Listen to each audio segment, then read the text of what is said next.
Assalomu alaykum hurmatli obunachilar. Bizdan Damas mashinasini so'raganlar uchun bitta chotki Damas to'yib qo'ydik. Damasimiz 119 ming yurgan.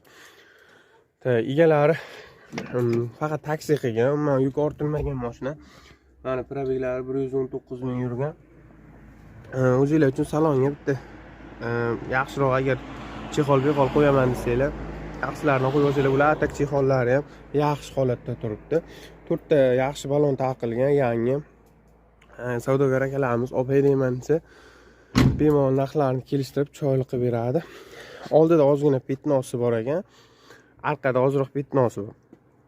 Atak mashina umuman qiynalmagan, вообще shikalat narxga qo'yib qo'ydik. 65 million so'm kim olib maza qilib deyman desa, agar egalari nomerini pastda qoldiraman, yaxshilab savdolashib, o'zingizlar xohlagan narxga olsanglar bo'ladi. Damaschamiz chotki holatda turibdi. Tez telefon qilamiz, nomerlar pastda qoldiraman.